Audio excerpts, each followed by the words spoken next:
Good day, everyone. Facebook, YouTube, internet world at large. Uh, I got a call from a friend of mine who wanted me to do a rebuttal letter or reply letter to something we get in our local news. Well, I don't know, whatever you want to call it. I suppose there's news in here, but um, a girl by the name of Hannah Kozlowski had written in and was a letter talking about kind of current events and whatever else. And so here's a little bit, I'm just going to kind of go through it so you have a background of what this is about. She talks about being a former student. She lived in Sartell her whole life. Now, keep in mind, Sartell's a community of roughly 17,000. So nothing huge, but she thought it was a perfect place to grow up, but I was wrong, it says. We live in a community that's 90% white. Of course, all of us are above socioeconomic poverty line. She says, I hate to break it to you, but Sartell is not the perfect community we think it is or want it to be. She drops the word privilege in here. Goes on to talk about the police department and the thin blue line, and she wants the flag that was co-opted by the Black Lives Matter or Blue Lives Matter to make fun of Black Lives Matter, which they don't need any help with that, by the way, because one of the founders, Patrisse Cullors, of course, has amassed a multi-million-dollar real estate portfolio, the latest one in a privileged, i.e. white neighborhood, on the backs of Black Lives Matter, of course. Despite whether or not she took a dime from the organization, doesn't matter. She gained her wealth because of that. That was an indirect result of Black Lives Matter. But anyway, self-ascribed Marxist too. I'm not sure a self-ascribed Marxist should use a capitalist system to better her own life, but whatever. But she goes on to talk about how they don't want the flag flown, and I think it says somewhere in here about removing the thin blue line from the squad cars. And basically what we're doing is all out of ignorance and whatnot. And there's no way I can write a response to this in 1,000 or 1,400 words or whatever they allow me to write, not to mention the fact that there's no way these editors are going to publish what I have to say on this matter, because it's whatever, they just won't. I just want to say a couple things to begin with, because everything from here on out in dealing with communication is going to be misconstrued, because are we defining the words that we use the same, right? Are we? If I throw out the word anarchy, for example, out here, the majority of people are going to go, and I don't care what Merriam-Webster says about anarchy. Etymologically speaking, anarchy literally means without rulers. It doesn't mean without rules. There's rules to life. There's natural, spiritual, and physical, and man-made rules. That's just the way it is. It means literally without rulers, and so if you say these things, most people will define it differently. And these examples are numerous. So I'm just going to say that right from the beginning, what I'm about to tell you guys and share with you guys is that it's going to be misconstrued. It's going to be defined by the receiver differently. Might be taken out of context. I might say something that I actually don't mean to say. Just going along, the brain's working, because there's so much to talk about in just this one little macro vision thing that she has evidently said. Of course, I'm a white male, so I have no idea what it means to be underprivileged or non-privileged, right? Wink, wink. Despite the fact that everyone that I knew grew up basically poor. No, we didn't have to worry about food for the most part, but eating shrimp every year and a half, 2 years was a treat for us. My dad didn't have indoor plumbing until they were 12 when they moved into town. My mom was born in a bar. Every single one of my relatives, my aunts and uncles, despite whether or not I agree with them politically, didn't have an easy life. You know what I mean? Where exactly was the privilege? It comes from skin. Well, that's racist, is it not? I'm going to prove to you something throughout the course of this thing, is that an argument is simply a list of premises to support your conclusion. And here's my conclusion. And I'm going to give you a couple premises. I could talk about this stuff for weeks. I could do this video 100 different times. It would turn out 100 different ways, because there's just so much to encompass within this one article. But we're all in the same boat. Okay? It doesn't matter it's all just a matter of degree in terms of how bad we have it, and all of it is systemic because our system is a system. Our government is a system. So all of this stuff is system based. I also look at this cage that I built for myself, right? And the shackles on my wrists, they're a little lighter than other people's, but it doesn't mean that they're not there. So my argument is this, is that we're all in the same position at the end of the day. The majority of us are. And there's a select few at the tippy top that don't want you guys to figure out certain stuff. They want you guys in fighting. They want the polarization and the political division. They want the racial division. Even though I could parade up 100 different black people to talk about how the black communities, that certain segment of the political spectrum is trying to keep them down. Over and over again, I could talk about these things. So what I'm going to say is this. I can ruffle a few feathers on every side of all of these things, because at the end of the day, the state is the issue. The system that the state promotes is the issue. And until we address that as not just as individuals, but as communities, and stop letting them to continue to divide us, and all you social justice warriors that are younger, I understand your heart is in the right spot. Unfortunately, your mind isn't, because you don't have the knowledge base behind you.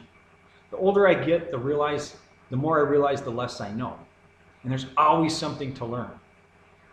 But keep in mind too, that the road to hell is paved with good intentions. And you guys are laying these paver stones one by one. Because if you don't think we're going there, give it time. So where to begin this? Exactly what to say to make a response to this. How far back should we go? We can go all the way back to the Founding Fathers and Patrick Henry and Thomas Paine, who didn't want a big central government. And then on the other aspect of that, there were entities within inside the system, those who identified as Founding Fathers, that wanted a big central government. That was the reason between the Federalist Papers and the Anti-Federalist Papers and all these writings and discussions. And we were at a very fragile point in American history when Lincoln came out of the halls of Philadelphia I believe it was when Paul had asked him, well, what do we have, a monarchy or a republic? And he said, a republic, so long as you can keep it. Why? Why did he say that? Why do we have a constitutional republic and not a democracy? What's the difference? Do we know? I hear all these terms coming out about, we live in a democracy. Well, what specific kind of democracy? Shouldn't we define it every time? Because it is important. Who's running this show anyway? At the end of the day, out of all the things I could say, out of all the fraud that's been committed, I see, and I tell my kids this all the time, there are a lot of really old children out there in the world, arguing like children, discussing things like children. And the reason is because we don't have truth, we don't have freedom, we don't have liberty at the center of every conversation that we have. And I'm going to try and keep this under 25 minutes because I could go on for weeks on end about this stuff. The one thing that is preventing people from seeing reality as it's truly happening, the one thing is something the majority of people have no idea about, and that is your monetary system, and more specifically, the Federal Reserve. Now, there is a great book which I think should actually be in the curriculum in schools throughout the United States, and that is a book called The Creature from Jekyll Island by G. Edward Griffin. And in it, just because it discusses so much, if I could ask you guys, what is money?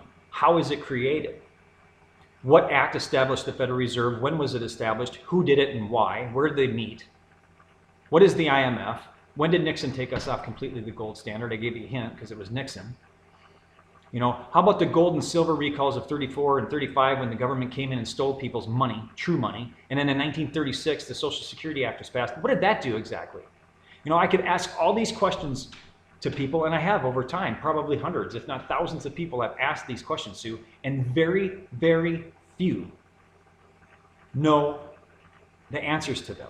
Well, why do you suppose that is? Can we agree? Another part of effective communication is being able to say, yes, these are absolute truths. We can agree to these absolute truths. So if we're discussing the solar system, can we agree then that the sun is the center of the solar system? Because if we can't, there's absolutely 0 point to have a discussion with somebody about the solar system.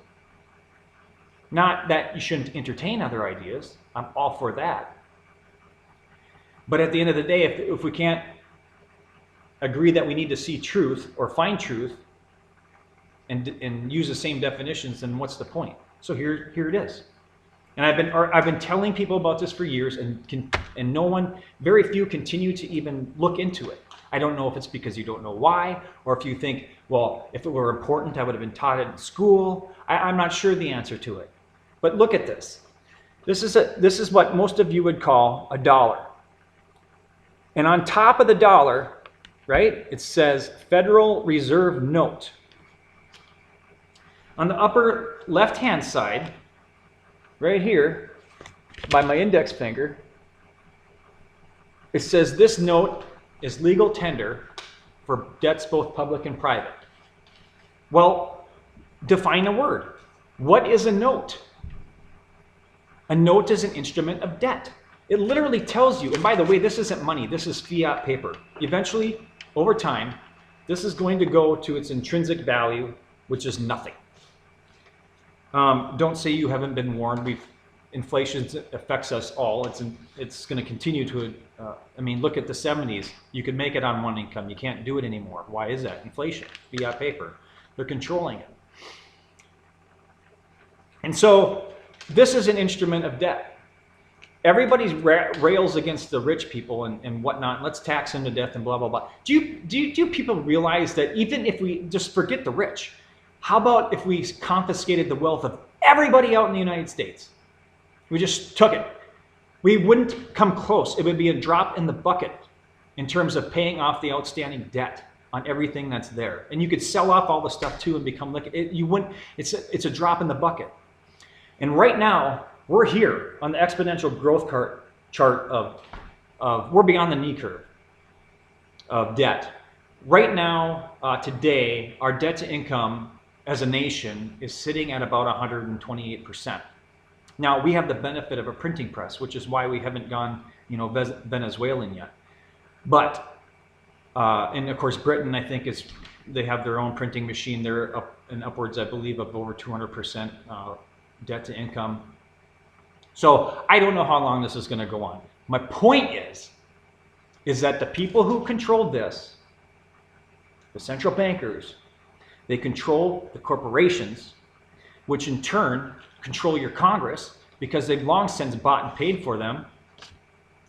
Because we don't have the basic thing. How long have you guys been complaining about term limits? How long have you guys been complaining about, these 5,500-page bills of pork and spending that's in there? And speaking of spending, I was going to do a happy extortion tax day, because hasn't it occurred to any of you that if we can print all this money, which by the way has doubled every 4 years over the last 12, it's going to eventually double to the point where it's every 2 years, and then it's going to be every 1 year, and then it's going to be 6 months, and we're just going to go catastrophic with our debt. Hasn't it ever occurred to you, anybody, if we can just print all this money out of thin air, why do we have to pay an income tax? Why do we have to pay a real estate tax? Well, because then they can keep the game going. Don't you see? Here's the end, the main point of everything that Hannah and everyone else seems to miss, because they don't understand what this is and the control. I mean, it runs the world, doesn't it? 95% plus of all our problems revolve around that piece of paper, don't they? Or am I alone in this? There's hundreds of thousands of people in the United States that think like I do, that see this as reality. There's millions across the world that see this as reality. Are we all crazy? Or maybe we should all just step back and go, okay, you know what? I think I'm going to just listen this time. And maybe I'll just do my own research and see what exactly these people are trying to tell me. It's just a thought. I don't know. I could be out of my damn mind. But hasn't it ever occurred to you, why do they do it? Why can't they just print the money for taxes, for income tax and real estate? They do it for everything else. Because you're never free. You're never free. This is my point. We're all debt slaves. It just matters to what extent. I have a nice cage, right? I like my debt slavery. Who cares? I don't owe anybody anything, but here's the thing. If I don't pay my taxes, taxman's going to come knocking. And then what happens if, I'm not saying it's going to happen, of course. I'm going to continue because I want to continue to have a place to live, but that's the game. So I'll never be free because as soon as I have a real estate tax, then I got to earn an income. In order to earn an income, I got to get a job. And if I got to get a job, well, then I'm probably going to have to get a phone. And not only a phone, but then I need a car. Then I have to get car insurance. And then all of a sudden, I'm not living the life that I wanted to, which is my God-given sovereign right to live my life according to how I want to, as long as I don't infringe on anyone else's personal rights or civil liberties. I should be able to live my life. But here's what we have. We have a ton of authoritarian little dictator tots. Thank you, Christine White. I'm still laughing about that. All of you little dictator tots want to tell people like me how to live because, this is coming from people who have no idea what the Federal Reserve is. They have no idea how money's created and loaned into existence. But they're going to tell me that I need to do this because it's good for the collective. We're coming to a head, and we all see it. Oh my gosh, we all see it. I guarantee we all see it. We have never been more polarized, to my recollection, and I would venture to guess over 100 years now. You guys keep thinking that you're right. No, the censorship with Zuckerberg and Dorsey, that censorship is on your side at the moment, but eventually it's going to turn against you. And so what I'm asking is please do your research, understand that there's a bigger apparatus going on. I mean, here's the thing. Isn't it funny to anyone else out there that of all of the police shootings that happen, twice as more white people get shot by cops, and most of them are white cops. You can go online right now and research. Daniel Shaver was absolutely executed by law enforcement in a hotel hallway. He was inebriated, probably wasn't following instructions very well, but absolutely a zero threat to anybody. Executed. There was a couple in Texas that had a no-knock raid. They were armed because it was their home and it was late at night, and the cops busted through. They got in a shootout. Both of those people died. They were white. There's tons of white people. And I'm not going to make this about race because then it becomes, well, there's way more many whites than black people, so of course they're going to get shot more. Well, there's more black people per capita commit crimes. And how about this? How about people understand that in order for there to be a crime, there has to be a victim, and the state can't be a victim. How about that? So despite the fact that I could pass any drug test right now outside of caffeine, despite that fact, and I'm not promoting the use of any drug, but I should be able to cut a couple lines right now and snort them up. And anybody, to include you, the listener, and the state as a whole, has zero to say about that. And until you all can step back and say, you know what? The main premise of life is truth, freedom, and liberty. Until you can actually believe those values, you're going to continue to fight with one another. You're going to continue to believe the Mockingbird media. You're going to continue to have all of these problems in your life until you start growing up to the point where you don't need a nanny state to take care of you from cradle to grave. Because that's what you have right now. And power corrupts, and absolute power corrupts absolutely, and it's going to continue to do what it's been doing for all these years, no matter how incremental the steps may be. You know, we hear all of this stuff about fascism, and especially when Trump was in, just fascism. Go ahead, I'm not a statist, you know that, I've already told you that. I'm not a statist. Go ahead and bash Trump all you want. But the fact of the matter is we don't live in a free market capitalist system. We live in a corporatocracy. And so the people that own the central banks that ultimately own the corporations, which in turn own the Congress, they are the ones in charge.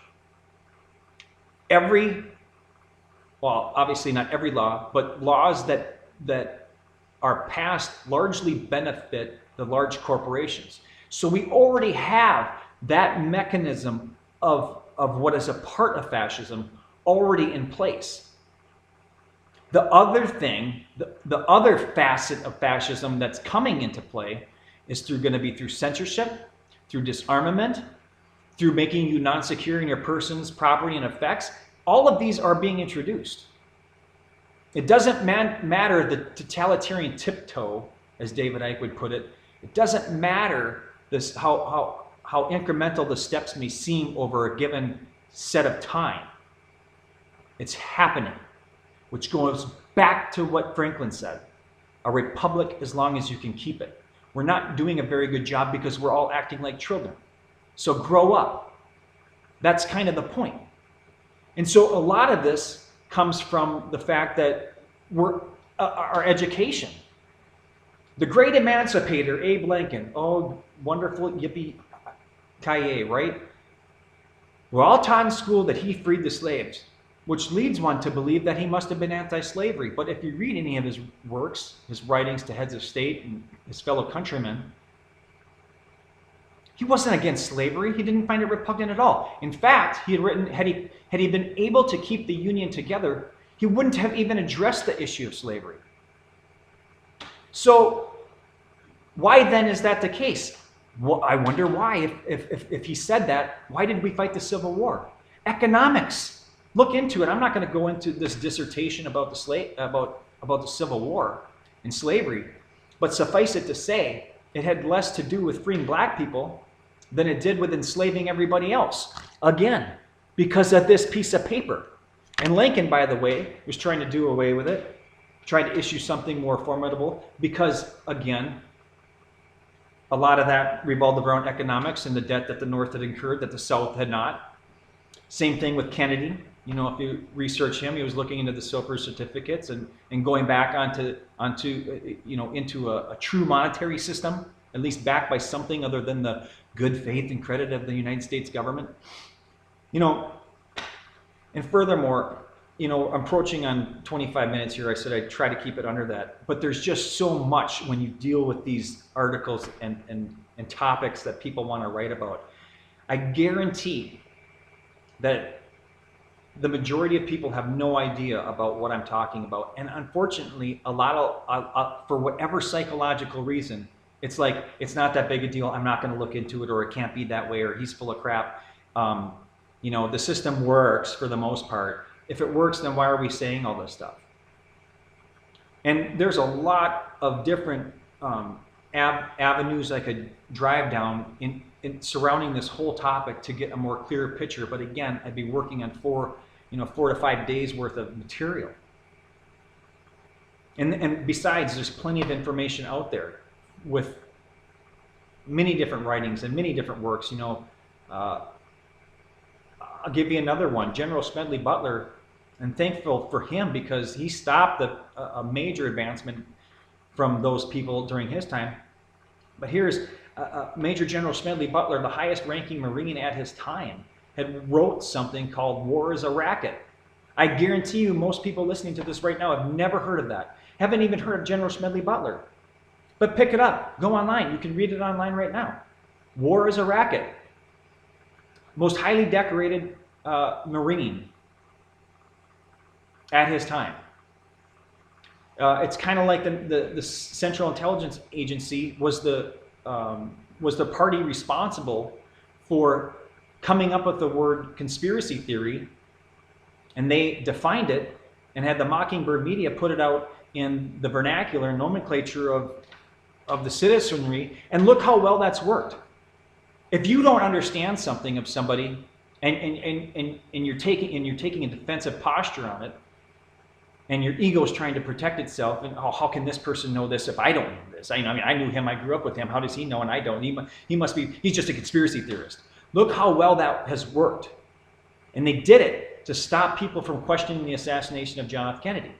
Now, there are many different articles, many different experts, many different forensics experts who have written extensively on the topic of this assassination, who don't even come close to believing the official narrative, and no one should come close to believing the official narrative. And that's why the CIA put that out there. They're the ones who did it. Why? Is no one asking all of these questions? Why are things happening the way that they are? Again, why did the media put on, I mean, no offense, and these two, Floyd and Wright, did not deserve to die the way that they did. Both situations could have been handled differently. They could have complied. They could have fought their battle in the courtroom instead of on the street. You know, the lady could have been better trained, or not let her emotions get control, so she could have grabbed a taser instead of her gun. All of these things are true. All of these things have a play in it. But the point of it is why aren't they making a big deal of other things that are actually a big deal? A little girl, a 7-year-old, just got shot at McDonald's. Why isn't that on mainstream media news like now? Why isn't the execution of Daniel Shaver, why wasn't that plastered on the news for weeks on end? I'll let you draw your own conclusions. I got mine. My dots connect because of a different knowledge base. Other people that I know and my friends are in agreement with what I'm saying. I don't need likes. What I need is for you all to stop behaving like children, stop ad hominem attacks and logical fallacies. I just had one played out on me online. I talked about that.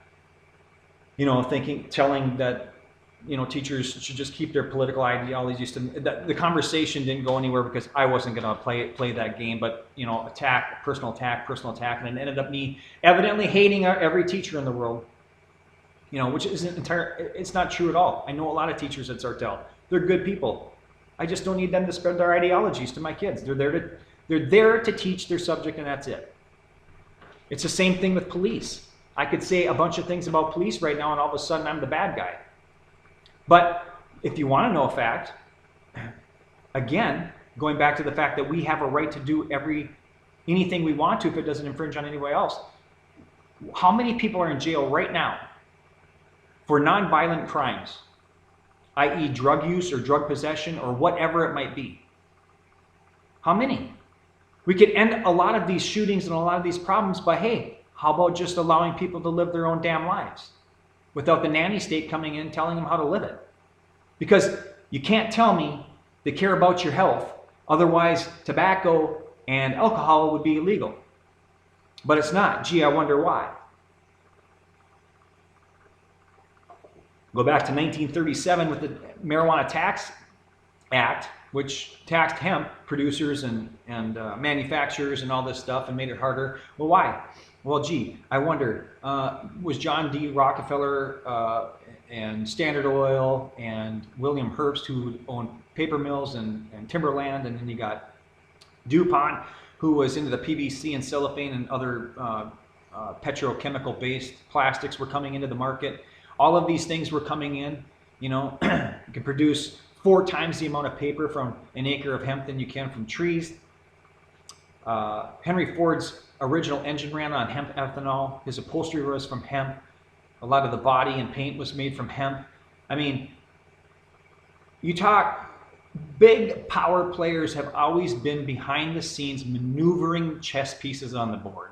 It's the way it is. If you don't want to accept it, then again, continue to live in your state of misery and division. And I'm just wondering, where on earth do you expect us to go? Until you're right, until you have your way, guess what? That ain't never going to happen either.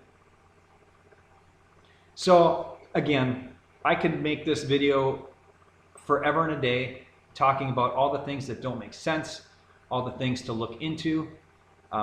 None of it conspiracy theory, all of it factual and things that you can look into it for yourselves. But what's the point?